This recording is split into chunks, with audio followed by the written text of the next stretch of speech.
Stéphane Juffin, est-ce que vous êtes avec nous? On est toujours avec vous, Ametoula, vous savez bien. Ah, je suis contente de vous entendre. Alors, est-ce qu'il fait plus tranquille à Métula qu'à Bruxelles ce lundi? Alors, je sais pas ce qu'il fait à Bruxelles, mais ici tout va bien, à part qu'on voit pas à 10 mètres à cause du brouillard, et aussi qu'on n'a jamais... Moi, j'ai jamais vu tomber autant d'eau de ma vie que la nuit dernière. Il a plu comme...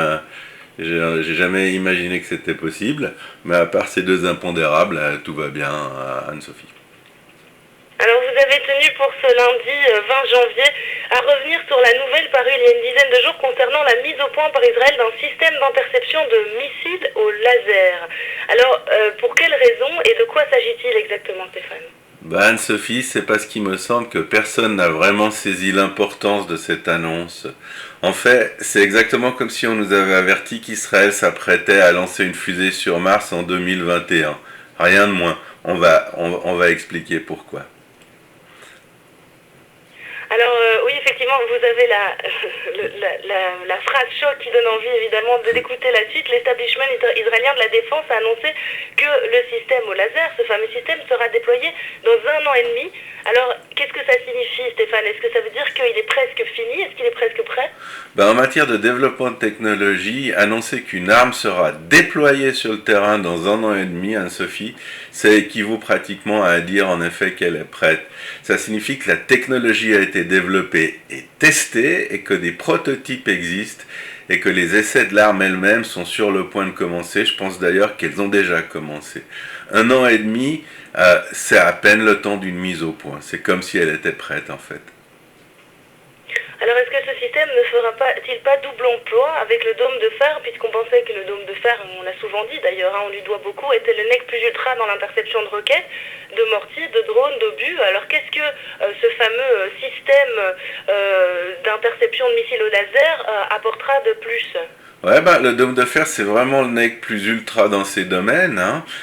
Personne d'autre que nous ne possède une arme capable d'intercepter près de 90% des projectiles tirés par un ennemi. Et c'est pas de la théorie, c'est de la pratique. On le voit chaque fois que des terroristes de Gaza tirent des roquettes sur le Negev. Mais là, ça va encore beaucoup plus loin. Une fois que le système sera au point, d'abord il devrait pouvoir intercepter 100% des roquettes et autres obus et missiles. Et puis de plus, l'interception sera instantanée, à la vitesse de la lumière. Elle ne prendra pas plusieurs secondes comme aujourd'hui. Et puis d'autre part, mais ça a son importance, un missile du dôme de fer, Anne-Sophie, coûte 50 000 € pièce. Et on en a déjà tiré des milliers. Alors qu'une interception avec ce laser coûtera moins de 3 euros. 3 euros contre 50 000 €. Et évidemment que dans ces deux cas, on ne compte pas le coût du développement, on compte seulement le coût pratique du tir. Hein, mais c'est quand même une différence énorme. Alors effectivement, ça laisse rêveur. Est-ce que ce fameux système au laser existe ailleurs dans le monde ou est-ce que c'est une nouveauté made in Israël? Les Américains possèdent le seul système d'armement laser qui soit opérationnel, mais ça n'a rien en commun avec cette découverte. Le système qui existe, il est à peine utilisé sur des bateaux pour neutraliser des cibles à très faible distance, principalement des canaux gonflables. Et d'ailleurs, chez nous, en Israël, c'est pas notre première tentative de développer une arme au laser, c'est un peu notre obsession.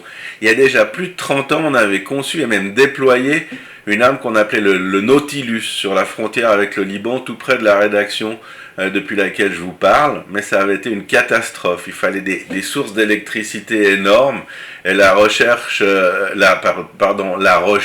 du système prenait un temps inouï. Donc on a dû abandonner le concept. On a abandonné le concept, Anne-Sophie, mais pas le radar. Le radar qu'il y avait sur le Nautilus, c'est le grand-père de celui qui est utilisé aujourd'hui par les armes d'interception israéliennes. Donc on arrivait à localiser le projectile intrus ennemi en l'air, mais on n'arrivait pas à l'intercepter efficacement avec le Nautilus.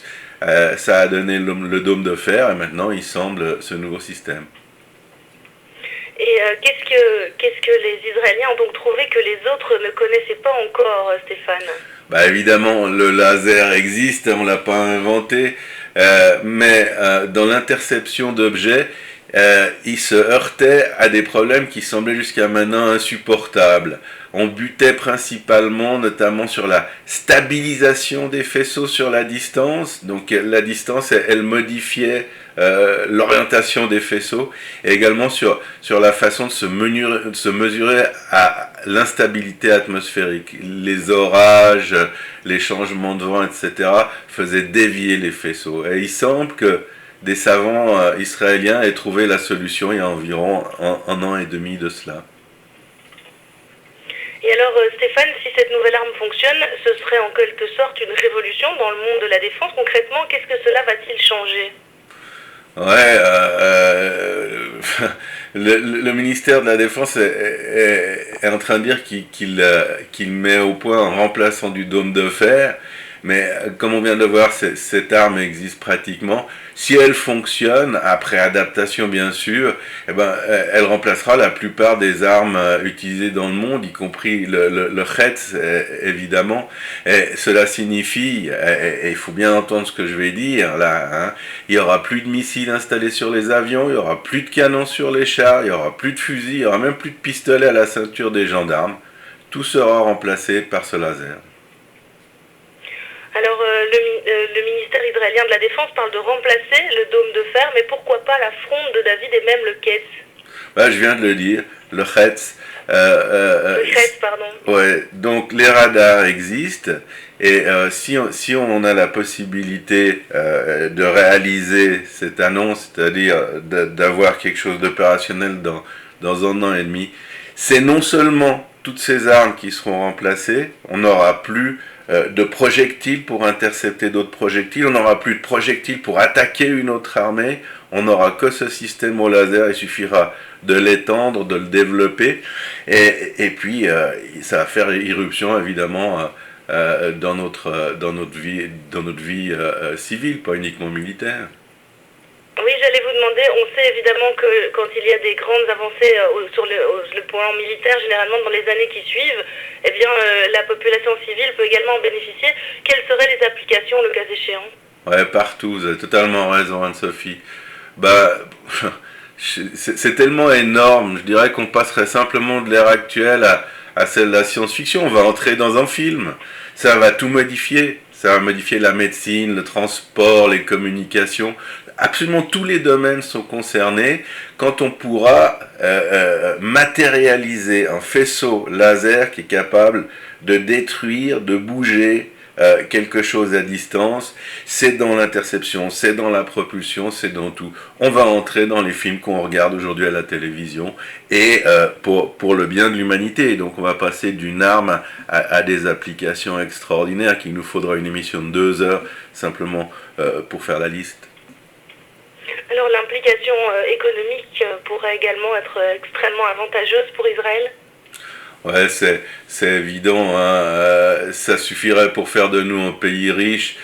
Si cette nouvelle est exacte, et c'est le seul si, hein, c'est la seule condition, si on ne rencontre pas de problème insurmontable lors de la mise au point, comme on en a rencontré avec le Nautilus, cette découverte va rapporter des milliers de milliards d'euros.